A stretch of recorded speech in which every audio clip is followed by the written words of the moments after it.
من استطاع منكم الباءة فليتزوج فإنه أغض للبصر وأحصن للفرج. وقال تعالى: ولا تبرجن تبرج الجاهلية الأولى. وقالت عائشة الصديقة رضي الله تعالى عنها: خمرت وجهي بالجلباب. اللهم صل على محمد وعلى آل محمد كما صليت على إبراهيم وعلى آل إبراهيم إنك حميد مجيد. اللهم بارك على محمد وعلى آل محمد كما باركت على إبراهيم وعلى آل إبراهيم إنك حميد مجيد. اللهم إني أعوذ بك من شر لساني ومن شر سمعي ومن شر بصري ومن شر مني. আব্দুল্লাহ বিন মাসউদ রাদিয়াল্লাহু তাআলা দারুল উলুম ইসলামিয়া মাদ্রাসা তাহজিবুল বানাত উম্মে হানি রাদিয়াল্লাহু তাআলা আনহা মহিলা মাদ্রাসার উদ্যোগে আয়োজিত বার্ষিক ওয়াজ মাহফিলে গুরুত্বপূর্ণ আলোচনা করবেন শেখুল ইসলাম আল্লামা শাহ আহমদ শফি রহমতুল্লাহ আলাইহির বিশিষ্ট খলিফা মাওলানা আনিসুর রহমান আনসারী শেখুল হাদিস বরকল ফয়জিয়া মাদ্রাসা চন্দনাইশ চট্টগ্রাম। গুরুত্বপূর্ণ আলোচনা করেছেন হযরত মাওলানা রাশেদ বিন মুহসিন মুহতামিম মুমিনপুর মাদ্রাসা চাঁদপুর। আরও আলোচনা করেছেন আমন্ত্রিত হযরত উলামায়ে কেরাম, সভাপতি হযরত মাওলানা লিয়াকত হুসাইন মুহতামিম 16 ঘর মাদ্রাসা চাঁদপুর। উপস্থিত হযরত উলামায়ে কেরাম, মুসলমান ভাইরা, আল্লাহ তাআলার দরবারে শুকরিয়া আদায় করছি আল্লাহ আমাদেরকে এই মাহফিলে উপস্থিত হওয়ার তৌফিক দান করেছেন বলি আলহামদুলিল্লাহ।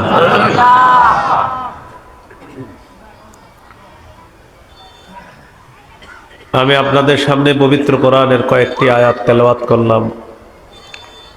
রাসূলুল্লাহ সাল্লাল্লাহু আলাইহি সাল্লামের দুটি হাদিস পেশ করলাম। সূরা নাহলের 125 নম্বর আয়াত তেলাওয়াত করলাম। এই আয়াতে আল্লাহ তাআলা বলেন, উদউ ইলা সাবিলি রাব্বিকা বিল হিকমাতি ওয়াল মাউইযাতিল হাসানাতি ওয়াজাদিলহুম বিল্লাতী হিয়া আহসান। আপনি আহ্বান করেন, আপনি দাওয়াত দেন আপনার রবের পথে,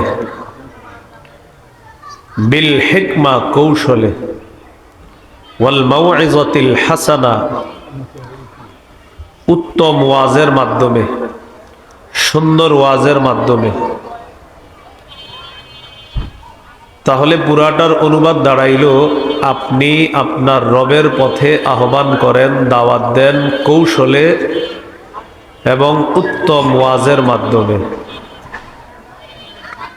ওয়াজাদিলহুম বিল্লাতী হিয়া আহসান,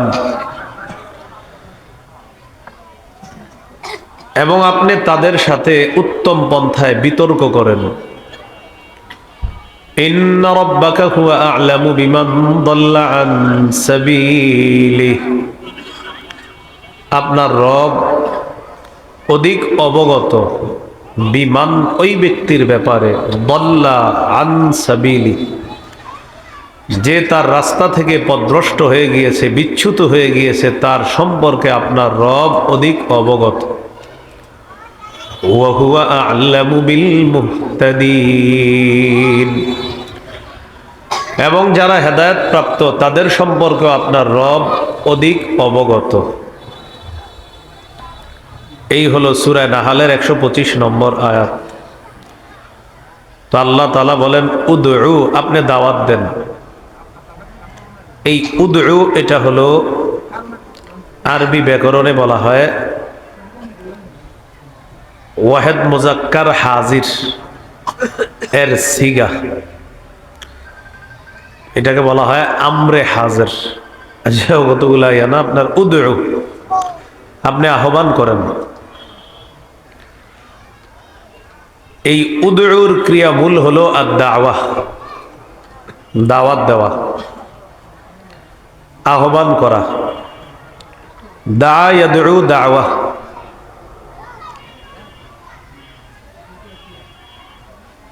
তো আহ্বান কাকে বলে, দাওয়াত কাকে বলে? দাওয়াতের আবিধানিক অর্থ হলো আহ্বান করা, ডাকা। উদাহরণস্বরূপ সূরা বনী ইসরাঈলের 52 নম্বর আয়াতে আল্লাহ বলেন ইয়াউমা ইয়াদউকুম, সেদিন তিনি তোমাদেরকে আহ্বান করবেন। তো এই যে দাওয়াতের অর্থ হলো আহ্বান করা। সূরা বাকারার 186 নম্বর আয়াতে আল্লাহ বলেন উজিবু দাওয়াতাদ দাঈ ইযা দাআন, কোন ব্যক্তি যখন আমাকে ডাকে, কোন ব্যক্তি যখন আমার কাছে দোয়া করে, আমি সাথে সাথে তার ডাকে সাড়া দিই।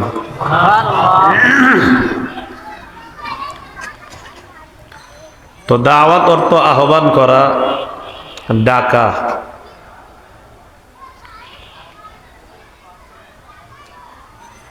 সূরা আলী ইমরানের 104 নম্বর আয়াতে আল্লাহ বলেন ওয়ালতাকুম মিনকুম উম্মাতুন ইয়াদউনা ইলাল খায়র, তোমাদের মধ্যে এমন একটা দল থাকা উচিত ইয়াদউনা ইলাল খায়র, যারা আহ্বান করবে, ডাকবে ইলাল খায়র, কল্যাণের দিকে। وَيَأْمُرُونَ بِالْمَعْرُوفِ وَيَنْهَوْنَ عَنِ الْمُنكَرِ, সৎ কাজের আদেশ করবে, অসৎ কাজ থেকে নিষেধ করবে। তো এখানেও দেখেন ইয়াদউনা, তারা ডাকবে, তারা আহ্বান করবে।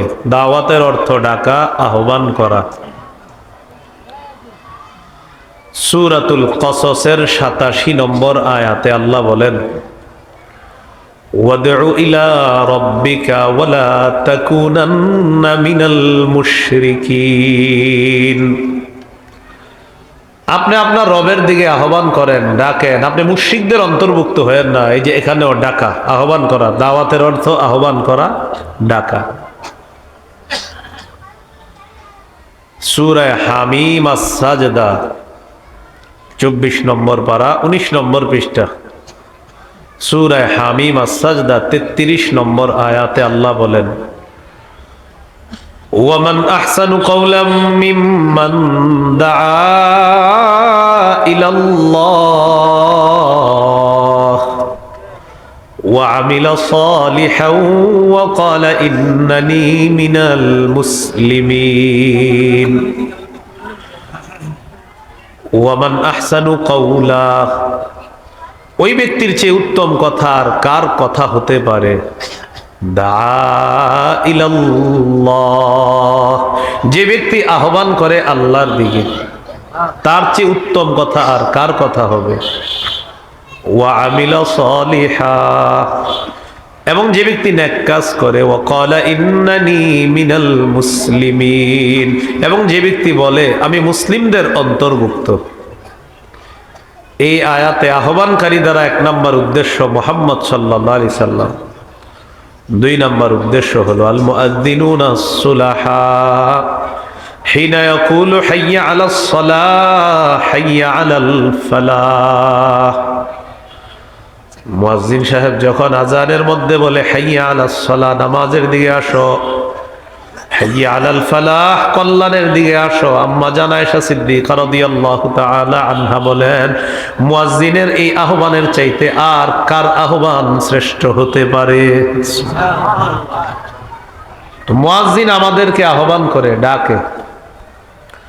বলছিলাম দাওয়াতের আবিধানিক অর্থ ডাকা। এই ব্যাপারে অনেকগুলো দলিল দেখলাম আমরা। দাওয়াত অর্থ ডাকা, আহ্বান করা। সূরাতুল মুমিন বা সূরাতুল গাফিরের 41-42 নম্বর আয়াতে আল্লাহ বলেন, ওয়া কওমি মালি আদউকুম ইলান নাজাতি ওয়া তাদউনানি ইলান নার। ওয়া কওমি মালি আদউকুম ইলান নাজাত। নবী বলেন, হে আমার সম্প্রদায়, আমি তোমাদেরকে মুক্তির দিকে আহ্বান করি, আমি তোমাদেরকে নাজাতের দিকে আহ্বান করি। ওয়া তাদউনানি ইলান নার, আর তোমরা আমাকে আগুনের দিকে আহ্বান করছো। নাউজুবিল্লাহ। তাদউনানি লিআকফুরা বিল্লাহি ওয়া উশরিকা বিহি মা লাইসা লি বিহি ইলম। তোমরা আমাকে আহ্বান করছো, ডাকছো যেন আমি আমার রবের সাথে কুফরি করি, আমার রবের সাথে শিরিক করি, যে ব্যাপারে আমার কোনো জ্ঞান নাই। বলি নাউজুবিল্লাহ। নবী বলেন, আমি তোমাদেরকে আহ্বান করি, ডাকি নাজাতের দিকে, আর তোমরা আমাকে আহ্বান করো আগুনের দিকে। তোমরা আমাকে আহ্বান করো আমি যেন রবের সাথে কুফরি করি, তোমরা আমাকে আহ্বান করো আমি যেন রবের সাথে শিরিক করি, যে ব্যাপারে আমার কোনো জ্ঞান নাই।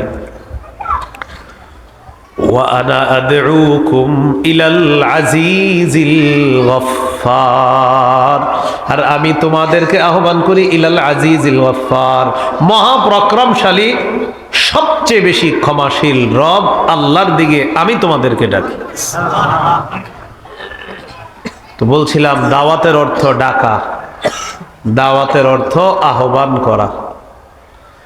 সহিহ বুখারীর বর্ণনা 4487 নম্বর হাদিস। قال رسول الله صلى الله عليه وسلم يدعى نوح عليه الصلاة والسلام يوم القيامة। নূহ আলাইহিস সালাতু ওয়াস সালামকে কিয়ামতের ময়দানে আহ্বান করা হবে।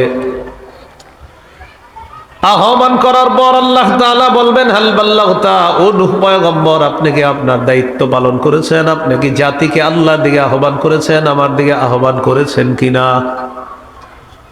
নূহ নবী জবাব দিবে, বালা, হা রব, আমি আমার দায়িত্ব পালন করেছি, আমি জাতিকে আপনার দিকে আহ্বান করেছি। রব্বি ইন্নী দাআউতুহুম, ও আমার রব, আমি তাদেরকে আহ্বান করেছি। অন্য আয়াতে আছে, আমি তাদেরকে গোপনেও আহ্বান করেছি, প্রকাশ্যেও আহ্বান করেছি। কিয়ামতের ময়দানে আল্লাহ তাআলা বলবেন, আপনি আপনার দায়িত্ব পালন করেছেন কিনা, জাতিকে আল্লাহর দিকে আহ্বান করেছেন কিনা? নূহ নবী বলবে, হ্যাঁ আল্লাহ, আমি আহ্বান করেছি, আমি দাওয়াত দিয়েছিলাম। আল্লাহ তাআলা নূহ নবীকে বলবেন, আপনি যে আপনার দায়িত্ব পালন করেছেন, দেখি ব্যাপারটা আমি আপনার জাতিকে জিজ্ঞাসা করি। ফায়ুদআ কওমুহু, নূহ আলাইহিস সালাতু ওয়াস সালামের জাতিকে আহ্বান করা হবে, ডাকা হবে। ডাকার পর আল্লাহ তাআলা বলবেন, হাল বাল্লাগাকুম, তোমাদের কাছে নূহ নবী তার দায়িত্বটা পৌঁছায়ছে কিনা? দেখেন, প্রথমে নূহ নবীকে বলছে, আপনি পৌঁছাইছেন? তিনি বলেন হ্যাঁ। এবার জাতিকে ডেকে আল্লাহ বলবেন, আচ্ছা তোমাদের কাছে নূহ নবী দাওয়াত পৌঁছাইছে?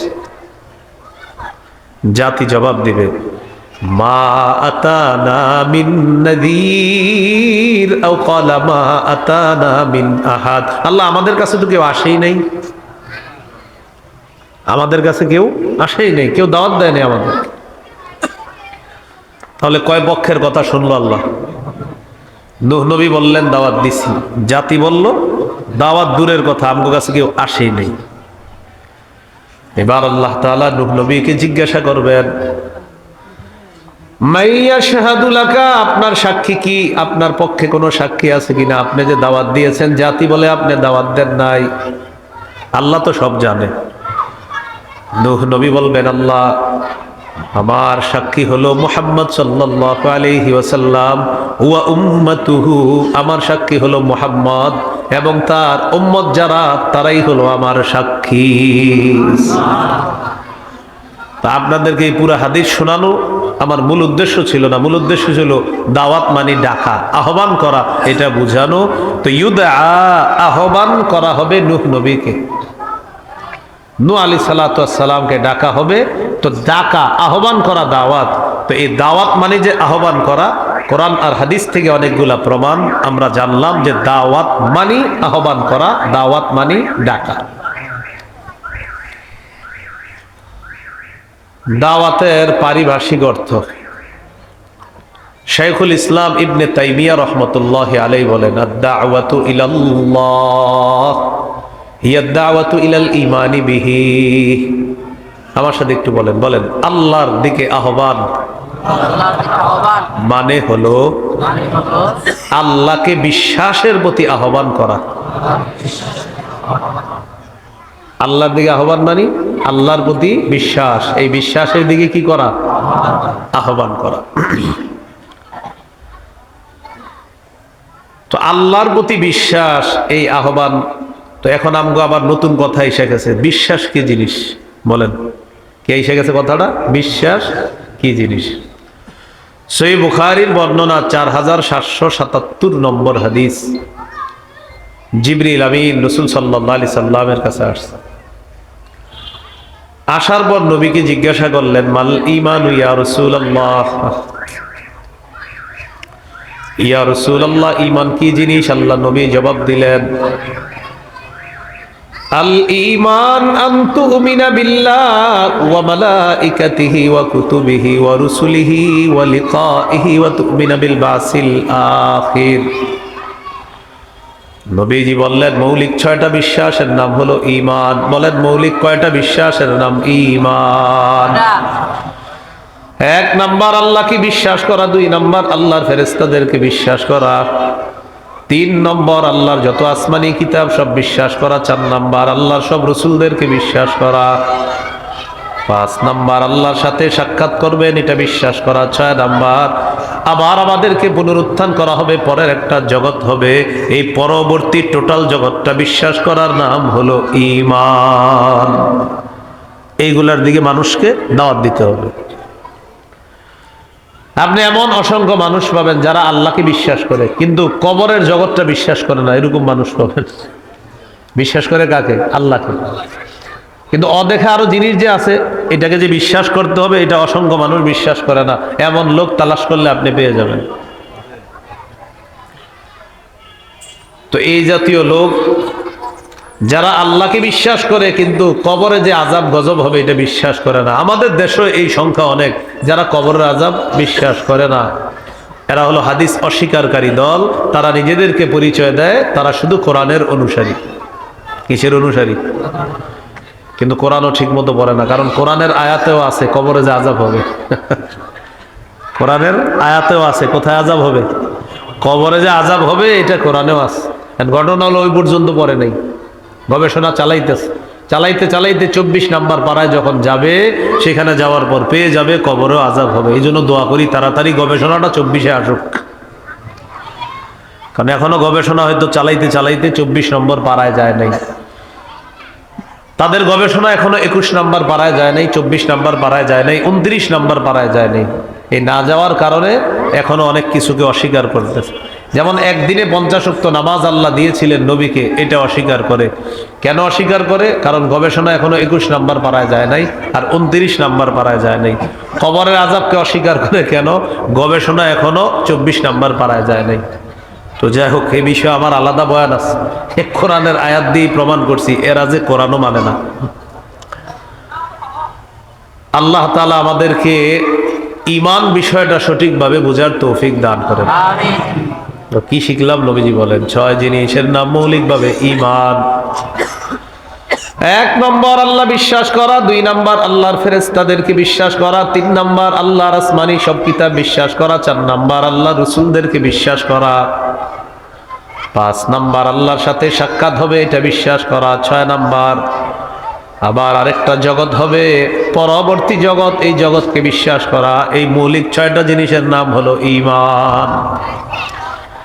আপনাদের এই এলাকায় মনে হয় মাহফিলের সময় বাচ্চারা খুব আওয়াজ করে। 2 দিন আগে এই বাবুরহাটের কোথায় জানি আসছি, সেখানেও বাচ্চারা এত চিল্লাচিল্লি করে, ঘটনা কি বলেন তো?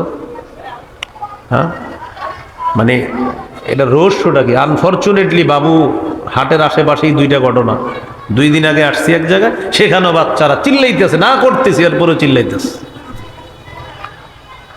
এইখানেও সেম ঘটনা। এমনকি বাবুর হাটেরই ইতিহাস নাকি আরো আছে জানি না, কিন্তু কষ্ট নিয়েন না, কারণ ঘটনাটা 2 দিনের মধ্যে ঘটছে তো, তাই মনে আছে। আচ্ছা, যাই হোক, হয়তো আমারই কিসমত এটা, কারণ আমি আওয়াজ সহ্য করতে পারি না, এই জন্য ইবলিস খোঁচায় যে খালি চিল্লা, কারণ হ্যাঁ আওয়াজ সহ্য করতে পারে না। বয়ানের সময় আলাদা আওয়াজ আমার বরদাস্ত না, কারণ আপনারা জানেন যে আমি চিল্লাচিল্লি করি না, আমি আজাইরা কিছু বলি না, আমি কথা বলি অনেক কষ্ট করে, পড়াশোনা করে এরপরে বলতে হয়, এটা তো জানেন, বুঝেন।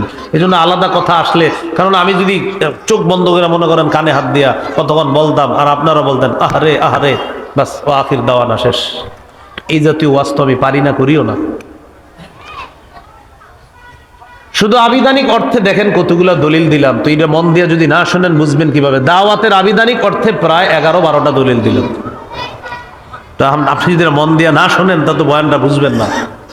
এটা আমি আমার কোনো বরত্ব না, নাউজুবিল্লাহ, মানে বুঝানোর জন্য, যেটা যদি মন দিয়ে না শুনি আমরা, তো এটা ওয়াজের লাভটা হলো কি?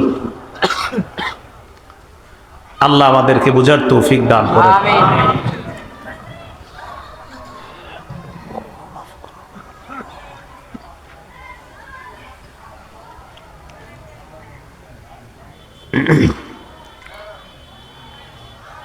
বলছিলাম দাওয়াতের পারিভাষিক অর্থ।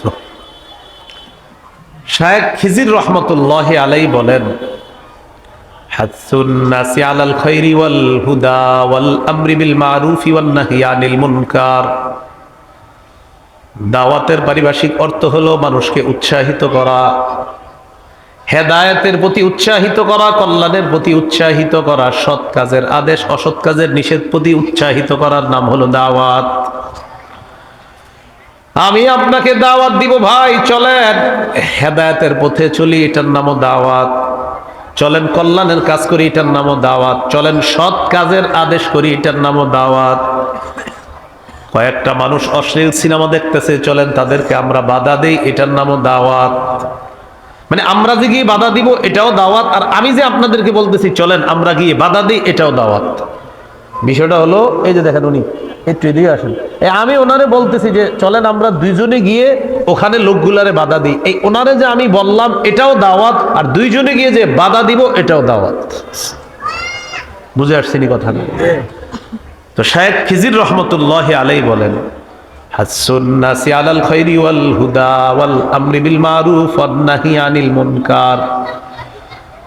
মানুষকে হেদায়েতের প্রতি উৎসাহিত করা, কল্যাণের প্রতি উৎসাহিত করা, সৎ কাজের আদেশের প্রতি উৎসাহিত করা। উৎসাহিত করা মানে ভাই চলেন আমরা 2জন মিলে সৎ কাজের আদেশ করি, আমরা 2জন মিলে চলেন মানুষকে সৎ কাজের আদেশ করি। এই যে সৎ কাজের আদেশ করব এটাও দাওয়াত, আর যে আমি তাকে উৎসাহিত করলাম এটার নামও দাওয়াত। চলেন আমরা 2জনে মিলে মানুষকে অসৎ কাজ থেকে নিষেধ করি, অসৎ কাজ থেকে নিষেধ করব, এটার নামও দাওয়াত। আর আমি যে তাকে উৎসাহিত করলাম এটার নামও দাওয়াত। তাহলে দাওয়াত কত সুন্দর জিনিস।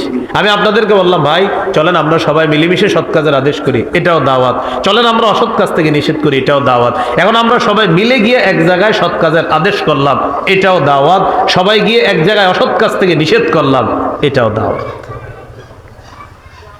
এ হলো দাওয়াতের পারিভাষিক অর্থ। এবার দাওয়াতের মূল আলোচনায় ঢুকি। হ্যাঁ, দাওয়াতের ধারাক্রম কিভাবে শুরু হলো দুনিয়াতে দেখ। সূরা আরাফের 65 নম্বর আয়াতে আল্লাহ বলেন, ওয়া